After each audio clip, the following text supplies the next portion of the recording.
G'day and welcome to Market Sam After Work. Today I want to do a video to help people understanding scope zeroing for ELR. So that's the zero you put in your scope in reference to ELR shooting and in reference to some of the equipment that we use for ELR shooting. Okay, to start off with, the way I do things is to always zero at 100 yards. Now, that might be 100 meters for the fact that's where you do things in meters. I do things in yards, so 100 yards what I use, about the same thing, but it's always at that point. Now, this is in reference to ELR and it's in reference to using a tactical scope.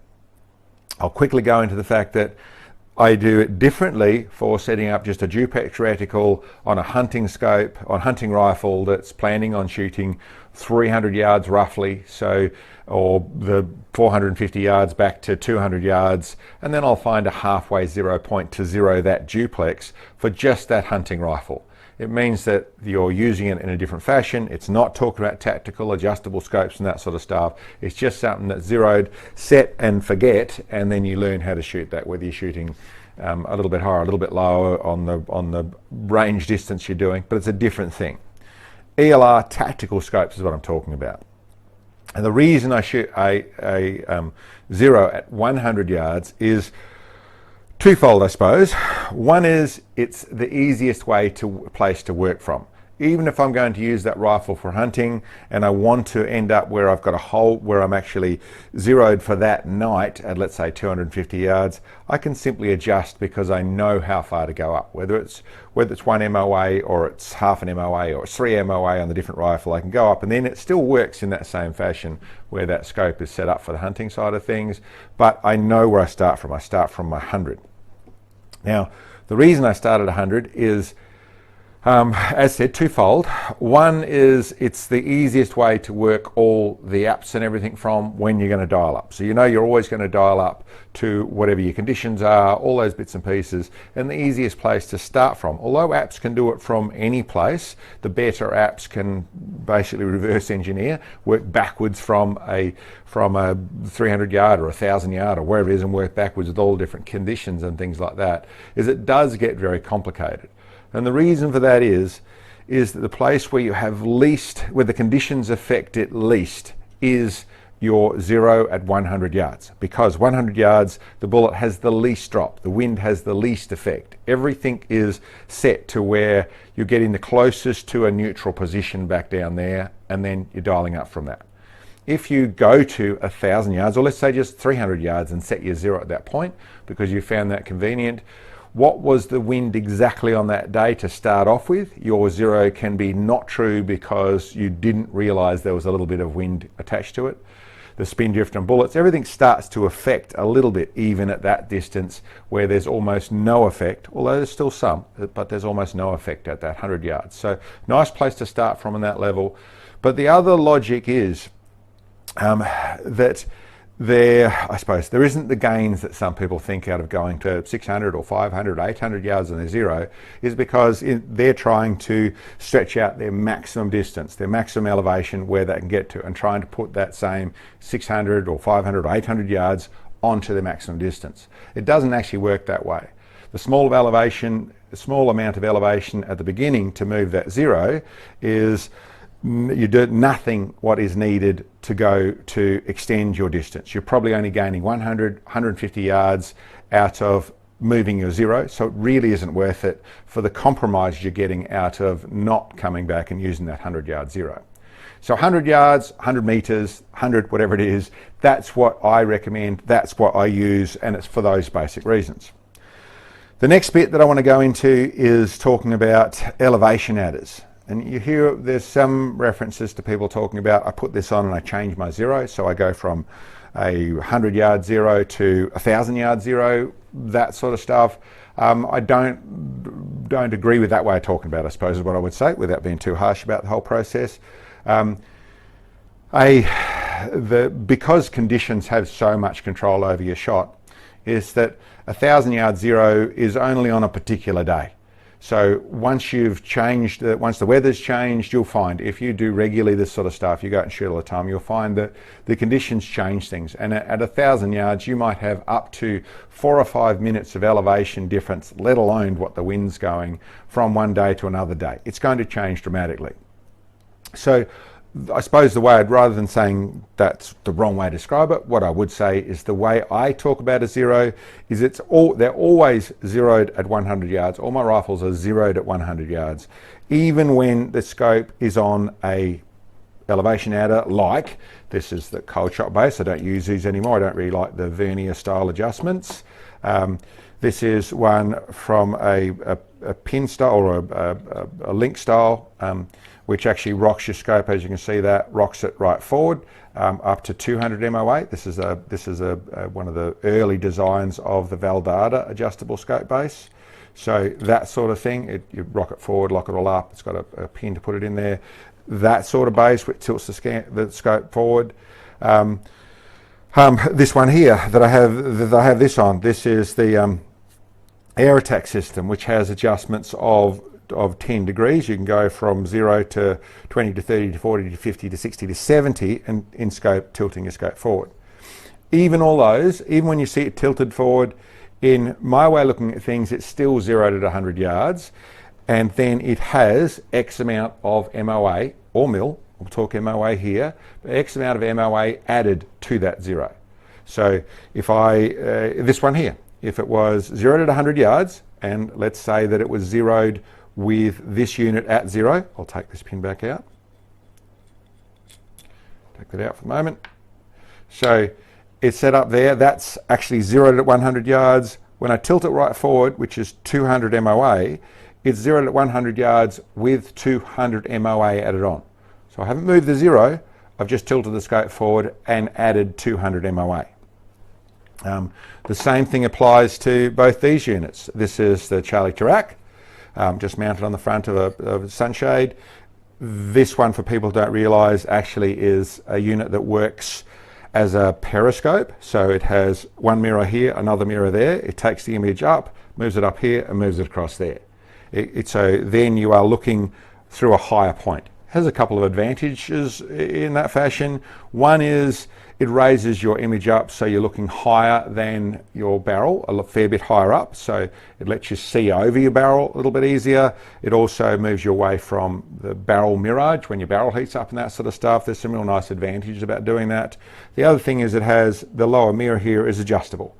So by adjusting it, it actually changes your elevation angle. So it becomes an elevation adder and up to the 400 MOA type thing. So you can really push your boundaries by screwing this on the front of your scope. You have to set this up, but even in this case, even if I was wind up to where I'm actually shooting at something with 450 MOA, which you've seen done on our channel, the scope is still zeroed at 100 yards. Then it has 400 or whatever this is set at added to that zero. So that's how that one works. Another one here, this is the new one. This is the Night Force wedge. I have a little bubble put on the front of it. They don't come there, but I have a little bubble put on the front of it. This one actually is 100 MOA. When they actually do them, they actually put the actual MOA because they are actually, this is a prism where it's actually deflecting the lens, the light through the prism. I have a video on this one. But they measure them exactly before they send them out, and it's written on the side here. So this is 99.3 MOA is the exact amount. You'll find they're always different, these things. Some are going to be 99.9 and some are going to be 101, and they measure them. They try and get them all exactly to 100, but they then measure them and let you know. But that means when I put this on the front of my scope was zeroed at 100, and then, at 100 yards, and then it has 99.3 MOA added to it. So I suppose I'd go back to and touch on, I'm talking about always zeroing at 100 yards, doing whatever I've got to do to zero at 100 yards. Adjustable, the right rail set up so that it can do that point, but the scope is zeroed at 100 yards, and then when I put any elevation adder on there, whatever it is, whether I'm tilting the scope, putting something on the front of it, whatever I'm doing, which includes obviously adjusting the unit up, is that's added on top of my 100 yard zero. So I think that was confusing enough. My comment would be the reason to set your zero at 100 yards is the best place to start from. You can always dial from there, you can always dial back. So that's, if you start at 100 yards, then it's the least variable point to start. It's the least controlled by conditions, so it's the best place to start from. Everything else then is added from that.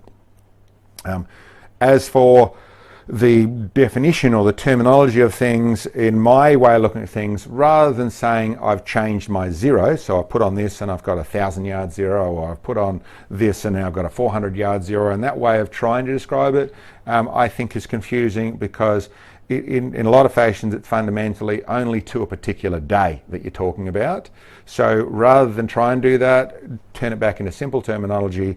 It's zeroed at 100 yards, and then I have 99.3 MOA added to it, or I have 200 MOA to it, or I have 400 MOA to it. Whatever there is, that's just an elevation adder is my definition to it. It's what I talk about, and that's what we're actually doing. Of course, that's what your turrets are doing as well, but then there's simple combinations of that.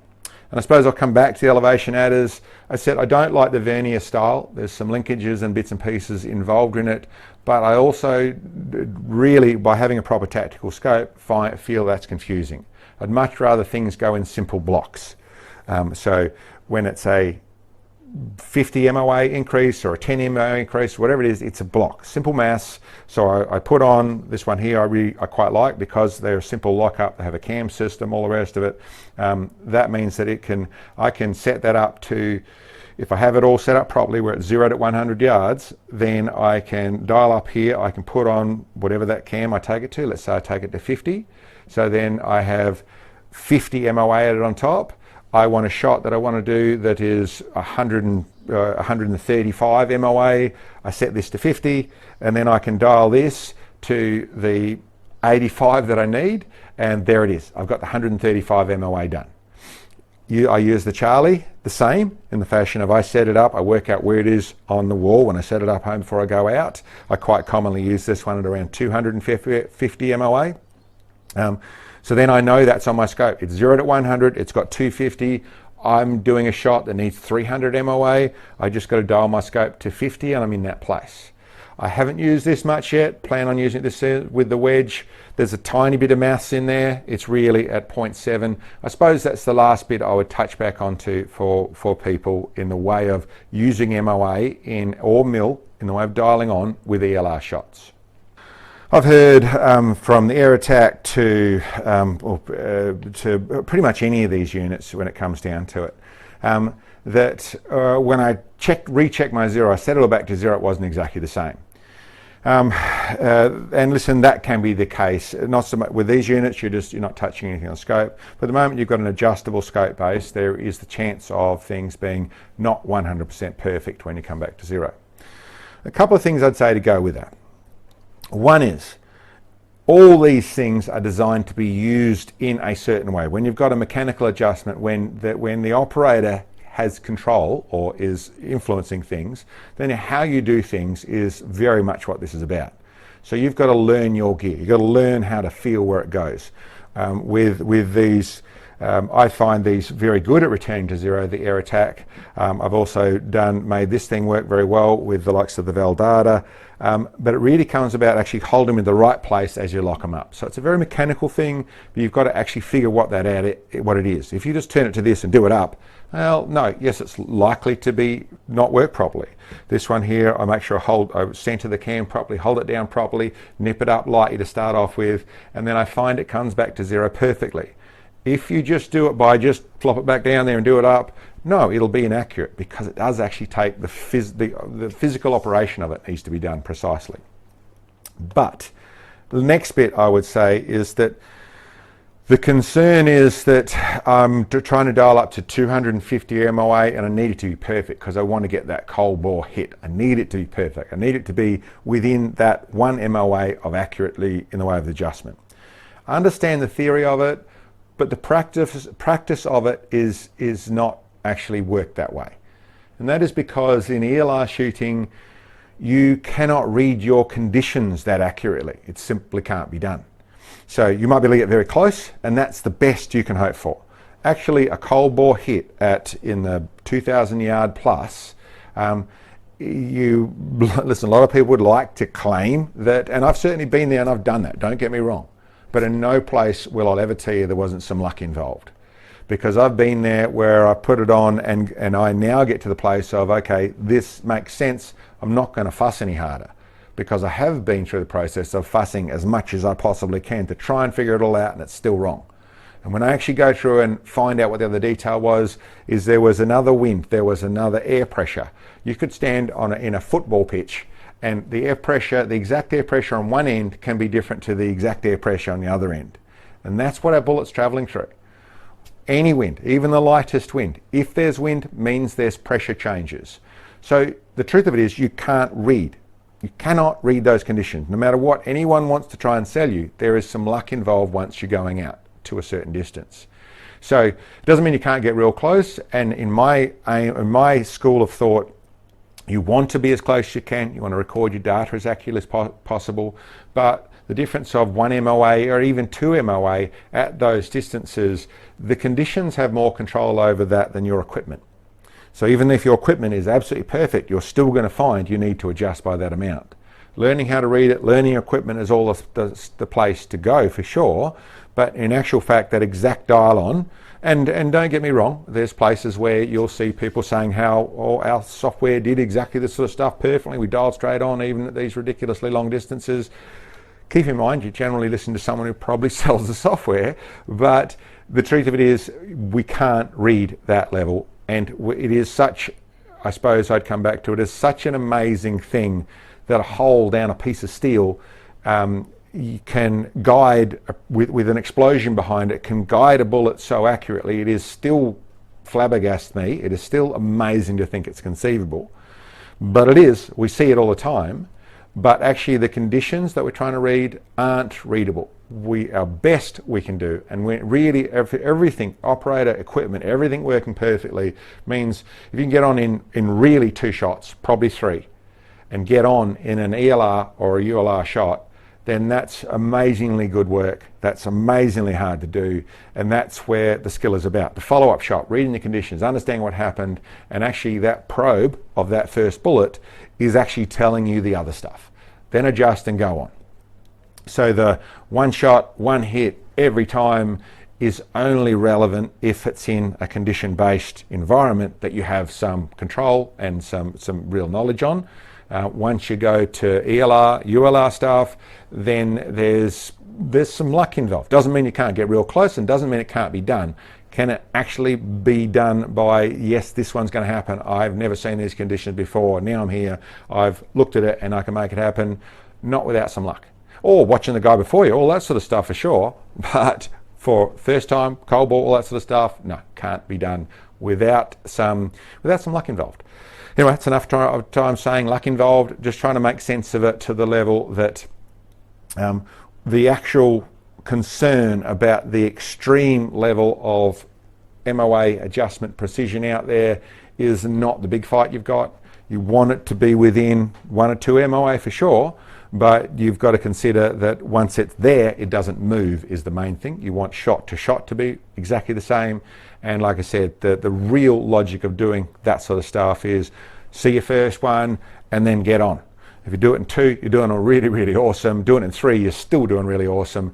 Generally, you're also going to be figuring out what's changing your conditions and all that sort of stuff. And it's probably 3 or 5 or 6 before you get on in a ULR shot when things are still going really well. Anyway, that's about what I can tell you. 100 yard zero, when you use an adder, whatever it is, when you see a scope leaned forward, still 100 yard zero. It's just got MOA, or it's just got elevation added to that setup. So what you're looking at is 100 yard zero with stuff added. That's all I wanted to say today. Okay guys, that's it. Listen, keep in mind for people who've managed to watch through and see all this sort of stuff, all this stuff we do out of our own pockets, and the little bit of support we get from people like yourself. So if you're keen on helping us, if you'd like us to keep doing this sort of stuff and feel maybe we've shared enough to be worth something, then listen, we're really great to get support. We have various ways to do it. There's the link down the bottom here which takes you to our channel. which will, you go to that, then there's a PayPal link where you can actually make a donation there. There's our web store, which has support bits, so you can buy support bits. That helps us. We also have our products there. You can purchase those on our store. And I'd also say for people, listen, like, subscribe, share, all that sort of stuff, and keep in mind, everyone, YouTube is, the way it's working nowadays, isn't passing on links. Even you hit the bell again, all that sort of stuff, I've found for some channels that just doesn't work. The simple thing I would suggest for people that want to follow us and want to keep up with that sort of stuff is go to your subscriber list on the side there. We're in that subscriber list. Visit the channel every so often. The top line up there has always got our uploads, got our recent uploads. We're doing 2 to 3 to 4 a week, so they're definitely there all the time. If you just periodically, once a week, once a month, whatever it is, you go and check that subscriber list and have a look on there and see what we've been doing, then you get to see this. A lot of information videos, we run rerun videos, recut videos, all sorts of stuff for entertainment side of things, but we try and do a fair bit of sharing videos like this to help people explain and try and get our world all talking a little bit the same language. Anyway, guys, that's me for today. Thanks for checking in on us. We'll catch you next time.